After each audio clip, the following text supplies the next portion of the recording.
The nights are long, the days are short, and the weather is chilly to downright cold, depending on where you are. It's a good time to slip into a Quince iconic Mongolian cashmere sweaters, which start at only $50. You can treat yourself to everyday luxury at an affordable price with Quince. If you really want to dive into luxury, you can check out their leather handbags, washable silk shirts, and European linen sheet sets. Whatever you're looking for at Quince, all the prices are 50 to 80% less than similar brands, and they do that by partnering directly with top factories and cutting out the middleman. They only work with factories that use safe, ethical, and responsible manufacturing processes. And of course, they use premium fabrics and finishes for that luxury feel in every piece. But you've already heard me rave about my Quince travel pants. Treat yourself this winter without the luxury price tag. Go to quince.com/traveler for 365-day returns plus free shipping on your order. That's QUINCE.com/traveler to get free shipping and 365-day returns. Quince.com/traveler. And thanks to Quince for sponsoring this episode of Amateur Traveler. This episode is brought to you by Amazon. Sometimes the most painful part of getting sick is the getting better part. Waiting on hold for an appointment, sitting in crowded waiting rooms, standing in line at the pharmacy, that's painful. Amazon One Medical and Amazon Pharmacy remove those painful parts of getting better with things like 24/7 virtual visits and prescriptions delivered to your door. Thanks to Amazon Pharmacy and Amazon One Medical, healthcare just got less painful. Hi, this is Chris, and this is a repeat episode of Amateur Traveler. And the reason for that is this is coming out while I'm with some of you in Morocco, in northern Morocco, on the 2024 Amateur Traveler annual trip. So I hope you enjoyed this episode from the archives. I got my bags packed, I'm on a roll. I'm heading out there, and I'm ready to go. I'm looking real good in my passport photo. Amateur Traveler, episode 713. Today, the Amateur Traveler talks about walled towns and standing stones, beaches and folk festivals, pirates and U-boats as we go to Brittany in France.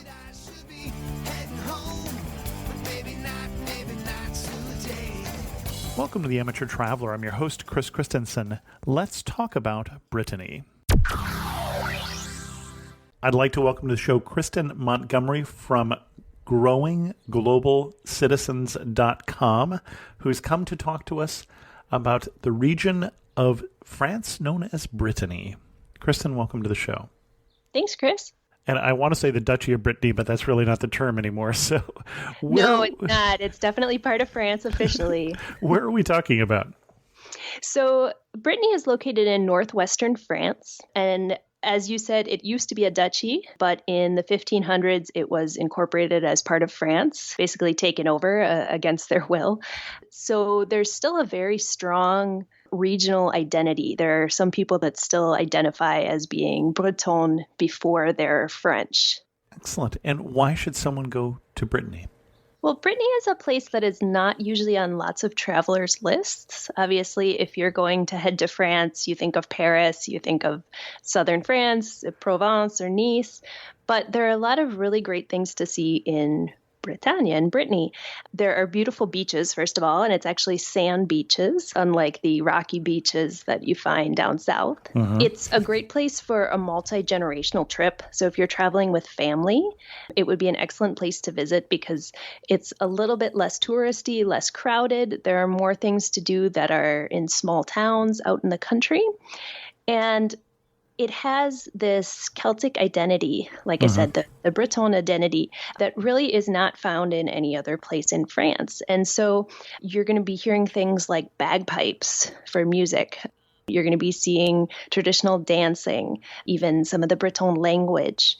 And I found that people here were really very, very friendly, which is something that, I hate to say, but sometimes in other parts of France, especially you think of Paris, they don't really have the reputation of being very friendly. But people here really took the time to be able to chat. And if you're someone that likes history or is into myths and legend, Brittany has a lot of that too. Excellent. And what kind of itinerary are you going to recommend for us? So I would recommend starting in Rennes. Rennes is in the eastern part of Brittany. And you can fly in or you can take the train, the TGV, from Paris. It's about an hour and 45 minutes. There are international flights into Rennes from other places in Europe, but I don't think there are any from the US or from North America directly. If you're looking for a place that would have more connections, that would be a bigger city, you can also fly into Nantes, which is farther south. And Nantes officially right now is no longer part of Brittany in the administrative region, but it was part of that duchy. And there is quite a bit to see there too. So I won't talk about that today, but that's another option if you want more connections. Okay. And so for the itinerary, like I said, you're going to start in Rennes, and then most of the things to see are along the coast. So you're basically going to do a clockwise circle, and you can go all the way around following the coast and then get back to Rennes. Okay. Excellent. Well, let's jump in a little more detail. What are we going to do in Rennes before we head to the coast? Okay, so Rennes is the cultural capital of Brittany. It's a university town, and it's really easy to get around. I will mention that you're going to want to rent a car to be able to do this trip because there are a lot of small towns that you're going to want to be able to go in and out of.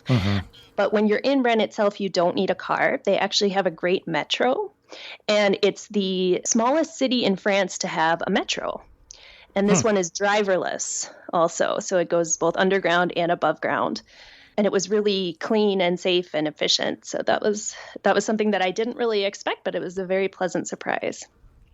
So Rennes is known for its half-timbered houses. Which is funny because that really, I think we're on the other end of France over in Alsace-Lorraine or something like that when I see the half-timbered houses. Yes, exactly. That part of France and then Germany, too, are places where you usually think of those. But it's very much native to the architecture here, and I believe it's done in a slightly different way, but I'm not positive about that. But the half-timbered houses are usually, the first level is stone, and then on top of that, there are usually 3 or 4 other levels that have these big pieces of wood, and then they have kind of plaster or mud in between them. And they're all different colors. And so when you see them all together, for example, in Place Sainte-Anne, it's a big square where you can see this architecture in Rennes. And some of these are incredibly old. They're dating from like the 15th to 17th century, all the way back in the Middle Ages. Incredibly old by American standards is what you're saying. Right, exactly. Yes, thank you. Yes, it's all relative. Actually, in Rennes, there are kind of pockets of these. And the reason there aren't more is because, like in many other places, there was a big fire in 1720. And so many of them were destroyed. And so part of the town has this much older architecture, and then part of the town has more modern architecture. Got it. And another thing you're going to want to see is the Breton Parliament building.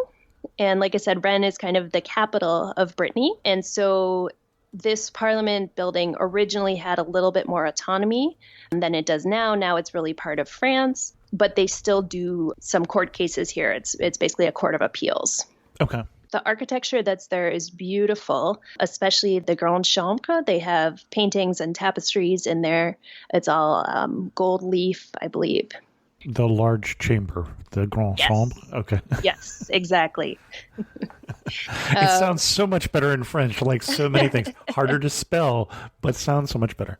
Yes, thank you. You'll have to stop me. I'm a French teacher too, and so when I pronounce things, I don't know, I have to say the French pronunciation. I've been enjoying your French pronunciation. I am sure it is better than mine. So the Parliament actually has an interesting history too, because before I talked about how it used to be the court and have a bigger role, but in 1994, there was actually a fire, and it was caused, unfortunately, by some protests from the fishermen. And they had come to Rennes, and there were, I think, some fireworks or some flares, and something was accidentally lodged in the roof, and nobody noticed it for a few hours. And so by the time the fire alarm sounded, and they realized that it was indeed a fire and not a false alarm, most of the building was destroyed. But they did a great job of rebuilding it, and looking at it today, you would never guess that that had happened. Got it. Now, you were able to tour the building, or it's just open to the public?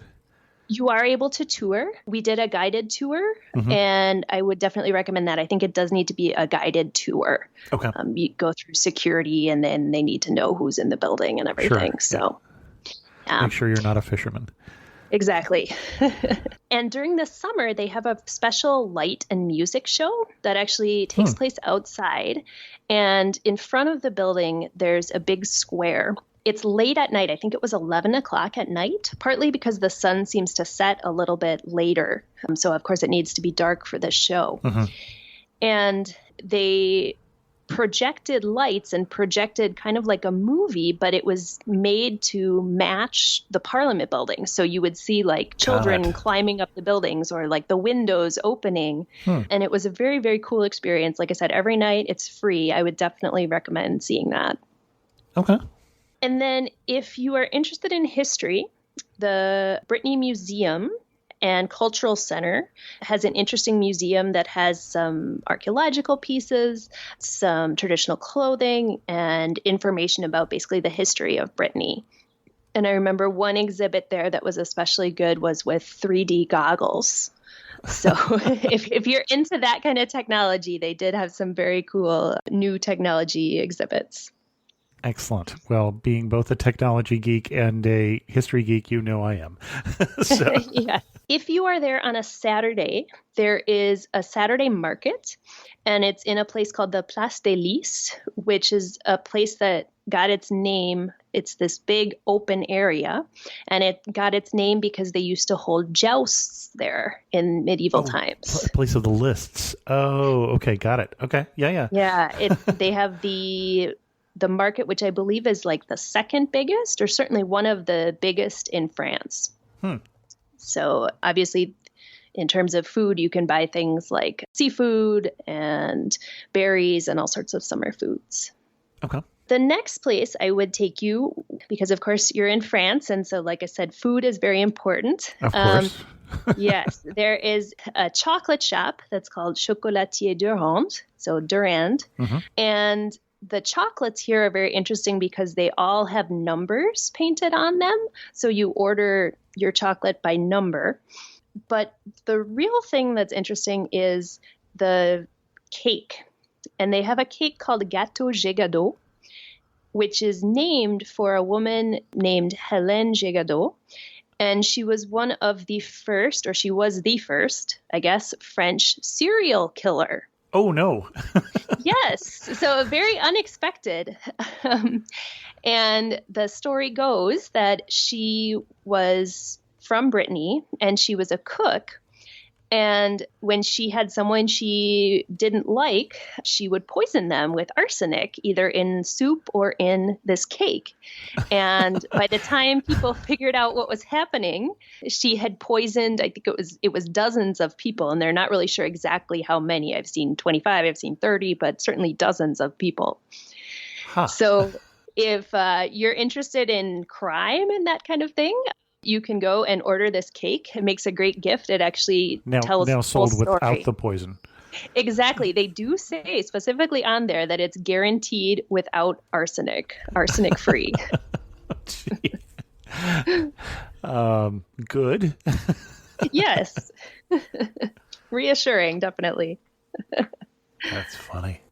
And while we're talking about Rennes, one of the events that I got to attend there was called a Fest Noz. And it is this traditional, basically outdoor party. It means night festival in the Breton language. And they happen all over Brittany. The one that I went to in Rennes, it was, I think, 4 different Wednesdays in a row. But they had different groups that came every time. It was held outdoors in the park.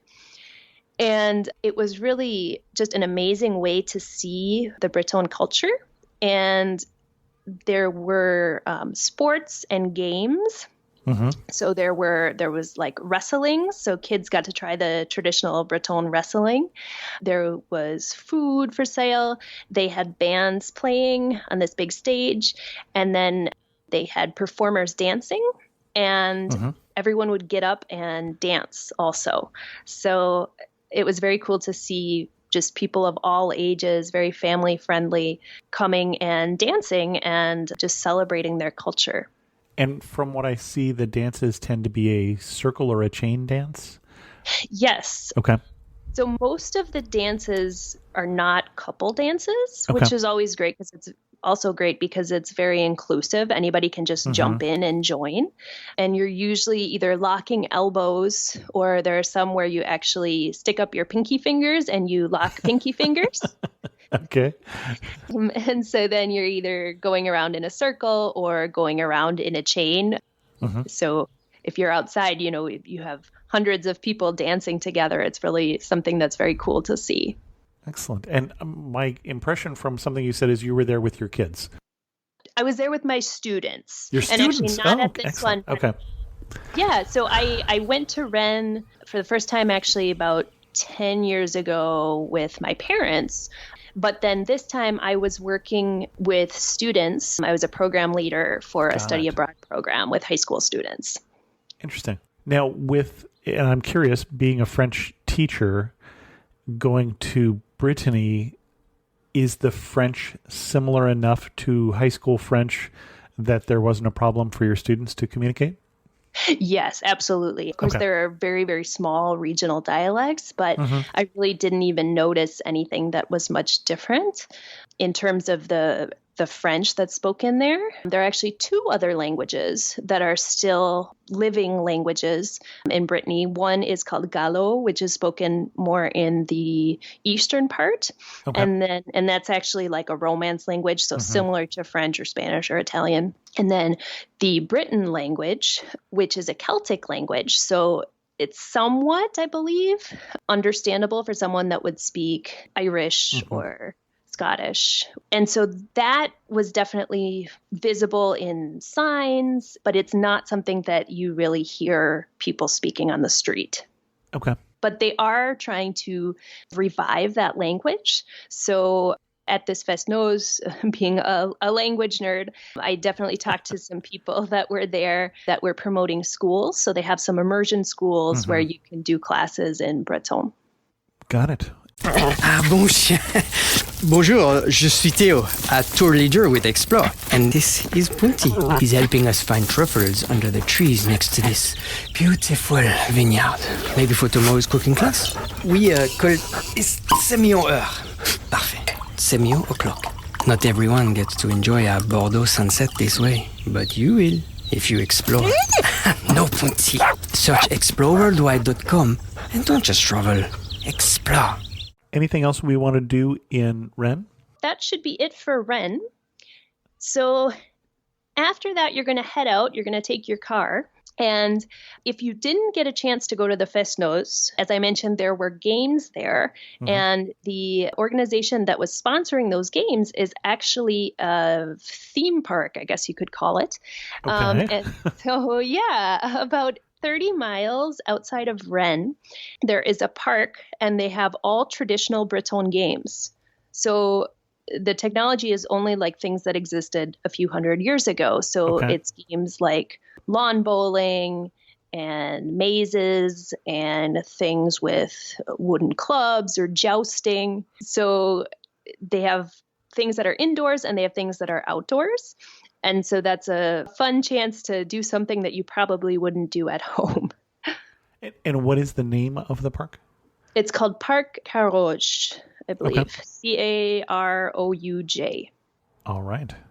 Keeping in that same theme, pretty close to that park is the Brocéliande forest. And legend has it that this was the forest where the Knights of the Round Table and King Arthur and Merlin were at one point in time, which I didn't realize this. Everybody knows King Arthur and the Knights of the Round Table and the Sword and the Stone, but I had no idea that it actually, of course, that's a legend, but they say it took place here. So they say the Cornish say it took place over there. So there may be a couple different places that it that claim it. Exactly. So they either cross the sea or, obviously, legend has it. But if you're into that type of mythology or history, you can also go and see what is supposedly Merlin's tomb in this forest. And some of the forests or some of the trees are just huge. And I think they have one that's about 1,000 years old.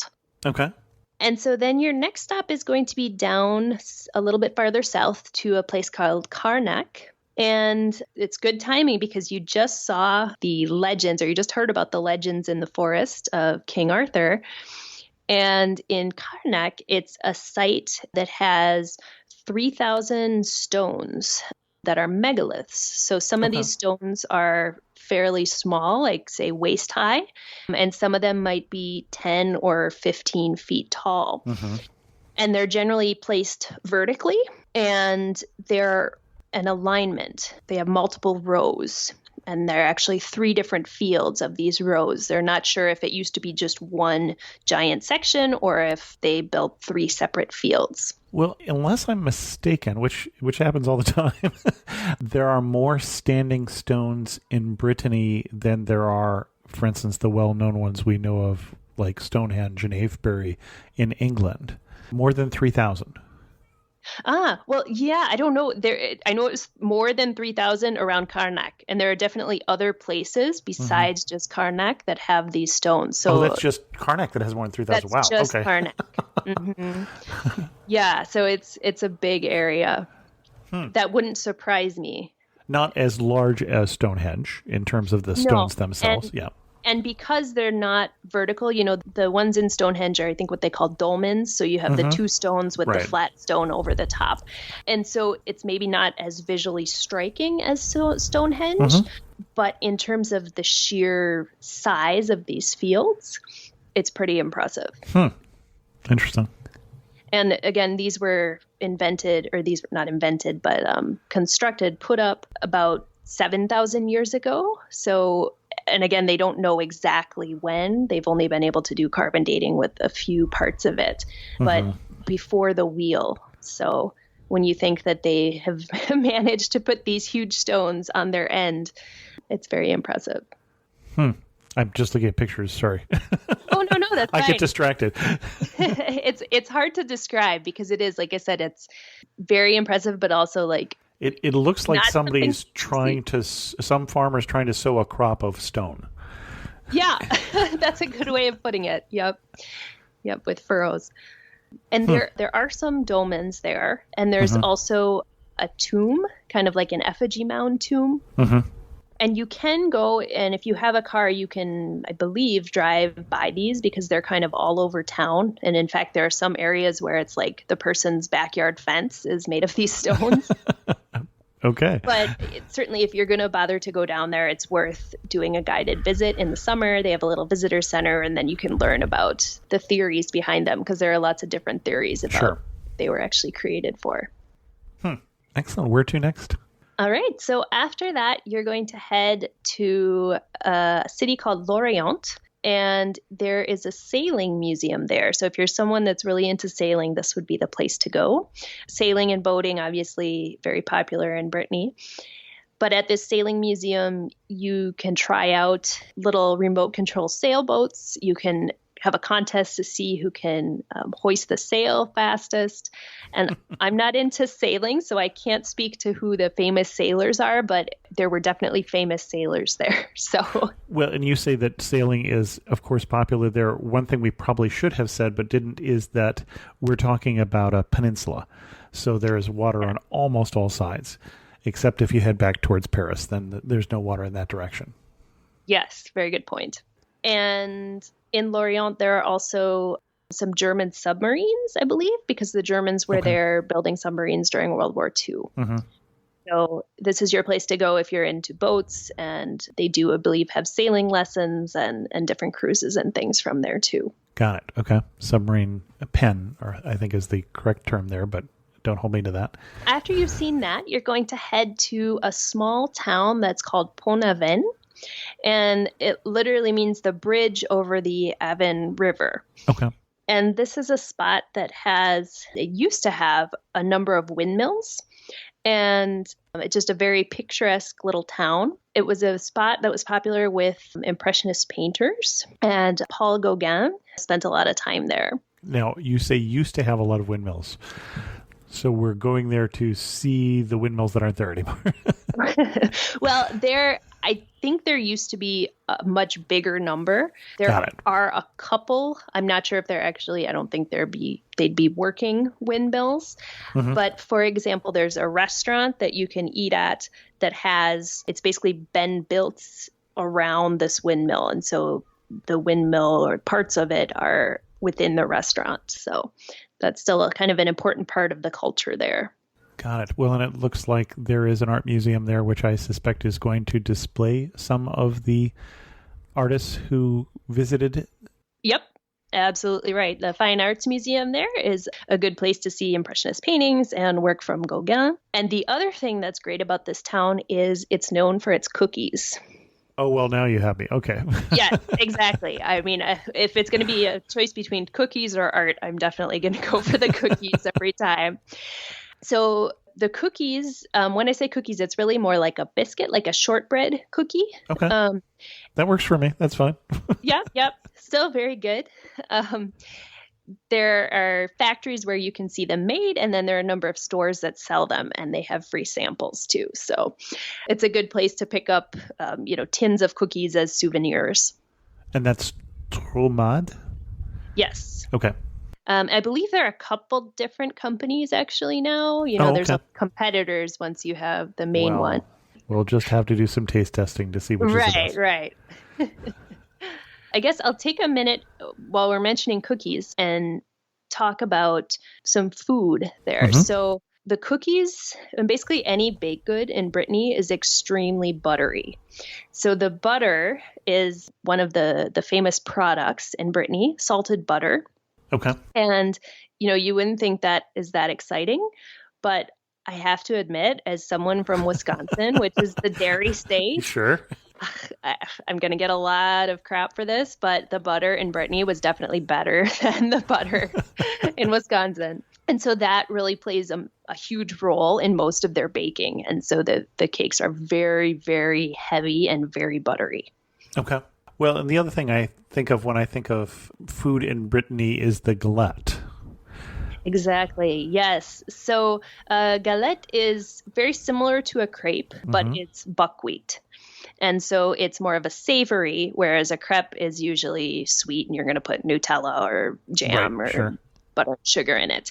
So the galette usually has either egg or cheese or ham or some combination of that. Well, and nowadays you can get them all over France, but this is where they're from. Mm-hmm. Yes. This is definitely the place to go if you want to have galette. And along with that, you'll probably want something to drink, and the drink is cider. So made from apples, alcoholic cider. Although there are lots of different versions of juice and cider that's alcoholic and non-alcoholic. They kind of compete with Normandy I was going to say that, yes. There's some competition or there's some hard feelings there. But certainly the cider that I had in Brittany was very good. Now, in Normandy, they're also known for their hard ciders into the alcohols made in distilled, for instance, out of apples. Is that as common in Brittany as well? Would that be like the Calvados? Yes, exactly. Like that? Okay, yeah. I didn't see that really in Brittany. That's not to say that it isn't there, but certainly not as much as I saw in Normandy. Okay. Yeah, it seemed to be more prevalent there. Or it seemed to be prevalent there. I shouldn't say more prevalent because I have not been to Brittany. All right. So let's see. We were at Pont-Aven. So after that, a good spot to kind of call a base in the western end, if you're not someone that likes to spend every night in a different place, you can spend most of your time on the western end in Quimper. Well, and just to put some scale on it, eastern end to western end, about 100 miles-ish, I'm saying. Yeah. A little longer on the road. 2.5 hours, probably. It's very easy to get there. I mean, if you wanted to, you could do this whole thing and just spend half the time in Rennes and half the time in Quimper.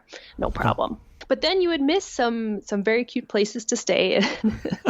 So obviously it depends on what you like in your travel style. But Quimper also has the half-timbered houses, beautiful architecture, probably even more so than Rennes. And their cathedral is also gorgeous. They also have kind of a county museum. It's called the Musée départemental Quimper.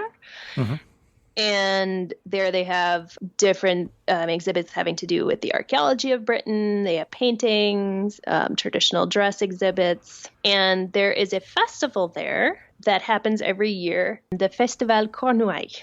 We can put that in the show notes. And that's another one that I would highly recommend. If you're planning your trip to Brittany, try to go when some of these festivals are happening, because it's really probably, like I said, the best time for you to be able to see what the culture and the traditions really are. And I forgot to ask when we were talking about the festival before, back in Rennes, are we talking about a summer festival? Yes. Well, so I know there are fest-noz that happen kind of all during the year. Okay. But the one that was in Rennes, this more famous one at this park, was 4 consecutive Wednesdays in July. Okay.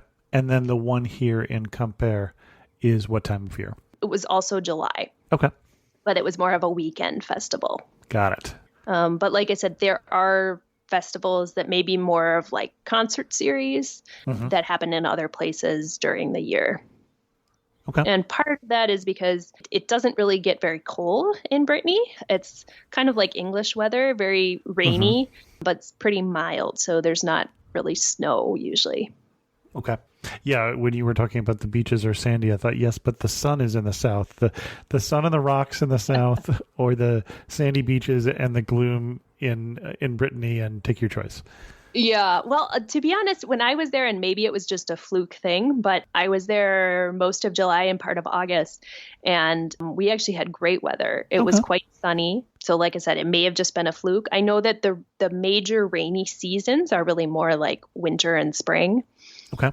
So it was definitely beach weather in July and August. Got it. Where to next?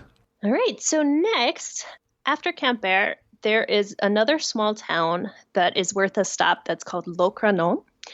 And it's famous for being a religious pilgrimage site. So the cathedral there is beautiful, but honestly, the biggest draw is just seeing the town, because all of the buildings are made out of stone, and they have the slate roofs, and they have these beautiful hydrangeas everywhere. And so just the colors of the purples and the pinks and everything is really gorgeous. So again, these are not places you're going to spend like the whole day, but if you're driving through, it's a great place for lunch. It's a great place to go shopping, get some souvenirs, and take some pictures. Got it. If you've had enough of smaller towns and shopping, there is a national or a regional park called Armorique, and it covers a pretty big area. So now we're talking Finistère, which is the westernmost point. And so kind of all around this region, they have paths that you can walk on. And actually, a lot of these paths were originally created to track down or prevent smugglers. So the ships coming in. Okay. So they still have these paths. So the rock formations here are also very interesting. So you have some of the big cliffs like you might have in Ireland, for example. And you have some of the rock formations where, I can't remember what it's called, but it's like the Giant Steps or something like that in Northern Ireland, where you have Giant's Causeway? Giant's Causeway, yes. Basalt columns? Yes. Okay. Yes, something similar to that. So you have these columns that are all kind of stacked up, and then they've been put up vertically for thousands of years. Volcanic formations. Interesting. I would assume, I don't know enough about geology to say if it's volcanic or not, but definitely granite. Okay. Let's see. So that is your area for hiking, or if you're someone that wants to go camping, that's a very popular area, is to do it along the coast here in that park. And other rock formations, if you go a little bit farther north, not completely northwest, but a little bit more northeast up on the coast, they actually have some pink granite formations that are really interesting. As you can tell, I'm not a rock person, but it's okay. When we get Gary Arndt on, who is a geologist, he'll study geology. He'll talk about the rocks. You can talk about the French. That okay. is completely acceptable. Perfect. Well, I guess the point is if I, who have kind of no appreciation for geology, can still find these interesting, then I think the average person probably would. So, yeah, so you can see these pink granite rocks, again, kind of worth a drive from where you are. And a lot of lighthouses are in this area too. Okay. Well, and just to clarify, they are in fact volcanic formations, and they're granite plutons. Okay. Or plutons. I'm not sure whether I'm going for a French word there or an English word. Okay, good to know. While I'm interrupting, I was talking about sunny in the south and more like England's weather. About 400 more hours of sunshine a year than London gets on average Really? in Brittany, and about 1,000 less than Marseille gets, which is the sunniest part of France. So about 1,800 hours of sunshine a year. So you can compare that to your local weather and decide whether you think that's sunny if you live in Portland, or whether you think that is overcast if you live in San Jose, California, like I do. That's true. That's true. It's definitely all relative. Exactly. All right. So one more stop as you're heading back. You're almost back to the eastern end now. You're going to stop at a small town called Dinan. And this place has a bridge that is very, very tall. That's actually kind of crossing a river and a bit of almost a ravine. And it's got a small port on the river. And so it's a really picturesque town. It was a town that was actually liberated by the Americans in World War II also. So there's some interesting history there. It has one of the steepest roads that I've ever walked up. I guess you actually couldn't really call it a road. It's like a cobblestone street. But all along this street are the half-timbered houses that you've seen in other places. These all have different shops for different artists. So there's a lot of good shopping here. You can also rent kayaks and do some water sports or cruises on the river. Excellent. Well, and when we talked about where we are in France, we mentioned that we're in that northeast corner. When you're in Dinan, you are almost back into Normandy. So, for instance, we've done shows on Normandy. If you wanted to combine this with a trip to Normandy, that would be very natural, because you're about as close to Mont Saint-Michel, which is on the border of Normandy, as you are to get back to Rennes. So again, fairly close that way. The other place that would make sense to combine it with is if you went south, for instance, from here, or if you came into Nantes, as you talked about, then you could head down towards La Rochelle, which we've talked about, or some of the areas down that way, if you're doing this as part of a larger trip. Yeah, that's a good point. It is quite close to everything. That's one of the nice things with France, and especially with the good train transportation. Oh, yeah. It's quite easy to do multiple parts of this. And honestly, a week would definitely give you plenty of time to really feel like you've seen Brittany, just because it's a small enough area. Well, and a week in this area, you're not going to be spending the entire time in the car. Right. You can do 5 hours of driving spread over a week and then get a chance to enjoy the place. So that would be a nice pace, I think, for this area. Yeah. And I think another thing, I can't remember if I mentioned this at the beginning or not, but it's really not touristy. So you're not going to have these giant tourist crowds at every place that you go like you would in Paris or in other places down south. So that makes it a lot more enjoyable. Right. Because or in Normandy, which I was pushing you up that way, then you're going to see the tourist crowds at Mont Saint-Michel or the Normandy beaches. Yes, exactly. All right, so the last place that you must see, this is highly recommended, probably my favorite spot, is the city of Saint-Malo, or Saint Malo. And it's a pirate city. So it has a very cool history. The height of the city was like in the 1700s. Okay. And it was a very wealthy city because it was a port city. And so they had all these merchants that were trading. And it's actually the home of a lot of maritime explorers. So Jacques Cartier, who I'm sure you've heard of, who explored and settled in Canada. So it has this very strong history. And I talked before, I think, about how Brittany has a very strong regional identity. And many people say that they consider themselves to be Breton before they consider themselves to be French, which doesn't seem to happen in many other regions in France, maybe in Alsace. But in Saint-Malo, their motto is actually, I'm not Briton, I'm not French, I'm from Saint-Malo. Now, I think that this was the point in the itinerary that you sent me that I thought we had to do this episode because, especially as a history buff, we're talking about a walled town that has retained its medieval wall right on the beach, right on the coast. It was a place that I saw a picture of and thought, I have to go there. Yes. Yes, it's very, very unique. You can walk all around the walls, which is cool because there are a lot of walled cities in Brittany, but in many of them, you can't go up on the walls. So here you can. On one side, you have the views overlooking the city of these walls. And then on the other side, you have the view all the way out to sea of the English Channel. And it's very striking architecture because, of course, all the buildings are stone. And then with the sea and the tides, and it's this way kind of at Mont Saint-Michel too, is it's very, very shallow. So when the tide goes out, it's actually beach for, I don't know, like it seemed like half a mile. Okay. But when it's high tide, the water will come in pretty much all the way to the walls.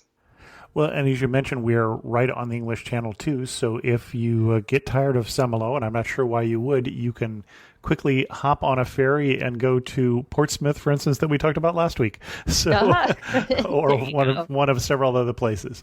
Yeah. Plymouth, sorry, which we talked about last week, or Portsmouth. Yeah, you can definitely combine this with many other trips. Right, exactly. So, as you said, you like history. And so, well, actually, let me say one thing first while we're talking about the shallowness of the beaches.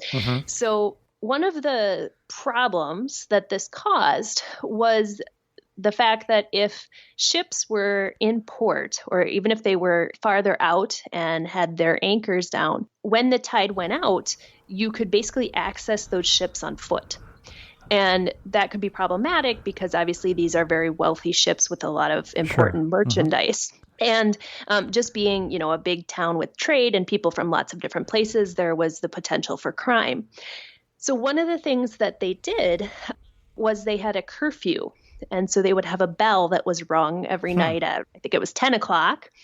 And everyone would hurry home. And those people that were within the walled city after curfew would be put in prison, which is pretty strict.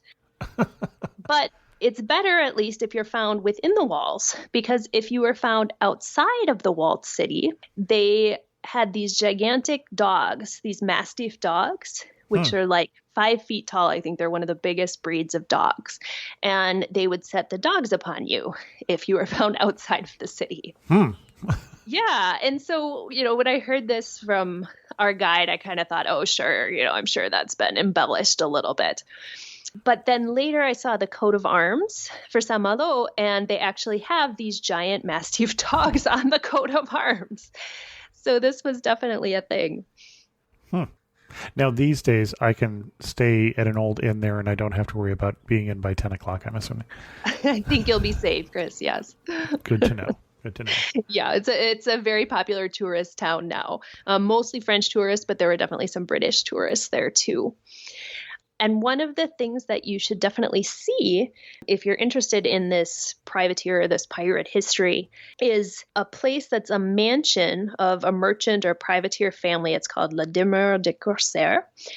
And the man that's our guide, I found out later, Monsieur Olivier, he actually is the proprietor. His family owns this building. And so he told in a very eccentric way all about the privateer history. And a privateer was not a pirate. Essentially not a pirate, exactly. Although technically many of them became pirates off and on, but yeah. Yes, yeah, I read that they seemed to like afterwards, doing the plundering, and so they ended up no longer working for the king, and they became full-time pirates. Yeah, but the king's pirate is a privateer. They have letters of marque, I want to say. Exactly. I don't know if I'm using the right term. It. Okay. Yep. So this was very common because you would have the king that would want people to fight. He would want a navy. And so you would have tradesmen, merchants that had their ships and had their crews. And so they would get paid very well to be able to fight for the king. But like you said, they had to have this letter. What would happen is if there were two like privateer ships fighting, the goal wasn't necessarily to sink the other ship. No. It was actually to capture the other ship's flag, which Well, it made was sense. to capture the other ship. Right. And sell it. not like the game, but No, not like not like the game, yeah. once they had the flag, that was kind of officially when they would say, okay, yes, we surrender because you've taken our flag. And so they would be able to then, plunder and take the goods from that ship. And if you were a privateer and you were captured, you'd be considered a prisoner of war and, you'd go to prison for a little bit. But if you, for some reason, did not have that letter, that official authorization from the king to be fighting, then you would be treated like a pirate and then you would be hung. So that document was very important to keep on hand. Right. And I'm someone who loves history, so I've read a history of pirates, for instance, in the Caribbean and in the southern United States and such too. And it is interesting how privateers and pirates, there was sometimes that, if you think about a time period where news travels slowly, sometimes you're a privateer in a war and the war is over. And news has not reached you yet. And so there were sometimes that people would slip into piracy, or there were sometimes that people would just stay in piracy and would ignore the fact that the war was over because they were making a good living from it. And many of the pirates that we know, if you are familiar with historic pirates, were at one time privateers, but not all. Yeah, I think Francis Drake was one of the most famous ones, correct? Yep, definitely. Excellent. And that wraps up your itinerary. Anything else before we get to some of our wrap-up questions? Let's see. I guess the one other thing that would be good to see in Saint-Malo, but again, you can see this in many places, is there is a place where they're making quinaman, which is this butter cake. And it's another one of the quintessential things that you have to try when you're in Saint-Malo. And you can actually see it being made, which actually in a way makes you want to eat it less. Just because they have the dough and then they literally put on a gigantic slab of butter, and then they have a machine that just folds the dough over and over and over. So you end up with these very thin layers, very thin buttery layers made into a cake that's round. And so it tastes amazing, but certainly not good for you. And there was another restaurant in Saint-Malo that was very interesting too, that was a version of Breton food, but with a Japanese twist. Okay. So, for example, the group that I was with, we got galette, so the crepes, but then it was cut up and it was done in like a sushi style. So there are some very unique restaurants if you're a foodie. And do you happen to remember the name of your Breton sushi restaurant? It was the Bret's Cafe. So Bret's is the name of Brittany in the Breton language. Okay. And I guess the founder actually had lived in Japan. So they have some very interesting things. And speaking of Bret's, another thing that you'll see in stores that's very popular is the Breton version of Coca-Cola, which is called Bret's Cola. Okay. A local cola. A local cola. Mm-hmm. Got it. If we think of Brittany, and I told you were standing in the prettiest spot in Brittany, where are you standing and what are you looking at? I think it would have to be on the walls of Saint-Malo, overlooking the ocean. You can see the fort, La Reine, in the distance, and just seeing everyone enjoying the beach, hopefully on a sunny day. Excellent. Well, and you mentioned beaches. Is this your favorite beach in Brittany, or is there another? I think it is. It's one of the biggest. Okay. There are other places like Concorneau. If you want a beach where you're going to be the only person, then, you can easily find that anywhere. But if you're looking for more of a traditional beach, I think Saint-Malo would be the place to go. Got it. One thing that makes you laugh and say only in Brittany. I think one of the teachers that we worked with would always be saying how she was Breton. Je suis Breton. And just kind of like, hey, well, I'm Breton. Like, I say it like it is. That's how it goes. So I think just that always made me giggle and just kind of think about the Breton identity. It's funny. I think before we did this show, the only city that I could think of in Brittany is Brest, and that's one you didn't mention, and then way out there on the end of the peninsula. Yeah, it's one that I didn't go to. Okay. And I know they do have some lighthouses and I think a naval base there that's very big.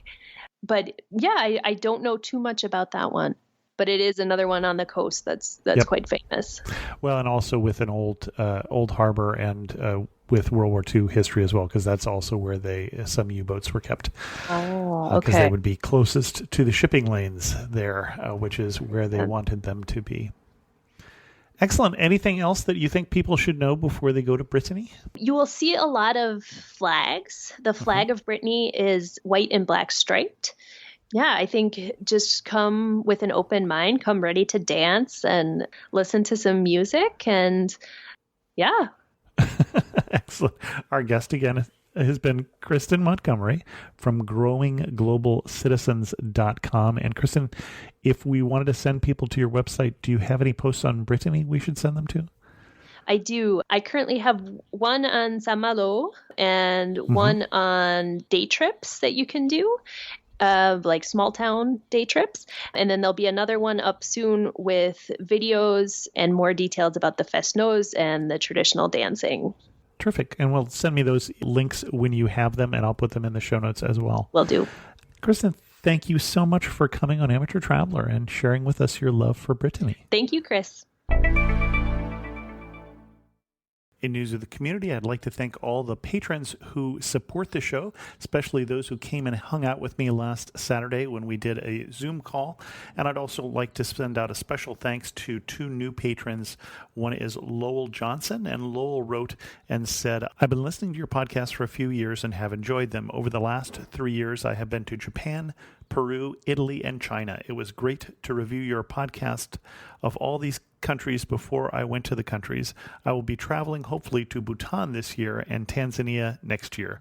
It is the joy of my week to listen to your podcast, Lowell. Thanks so much, Lowell. And then also special thanks go out to David from Life in Norway, who was a guest on the show talking about the Lofoten Peninsula. And thanks so much, David, as well. I also heard this week from Amy writing about the Devon and Cornwall episode. It was great to hear the Devon and Cornwall episode. I grew up not far from Plymouth, and there are many great things to do here. One thing not mentioned that I would highly recommend is getting the train in Devon and Cornwall. The trains travel right on the coastline, and you can see some brilliant views. Once the train track even washed away in Devon, don't worry about it. It's been rebuilt since then, and Amy has put in a link to that I'll put in the show notes. Another thing I would mention is that it is the 400th anniversary of the Mayflower Pilgrimage. This has obviously been postponed, but is worth looking at the website for details, as there are some brilliant events planned for Plymouth, UK, and Plymouth, Massachusetts. Thanks so much, Amy. And with that, we're going to end this episode of Amateur Traveler. If you have any questions or comments like Amy did, send an email to host@amateurtraveler.com, or better yet, leave a comment on this episode at amateurtraveler.com. And thanks so much for listening. I got to see one more cathedral. I got to sit in one more castle.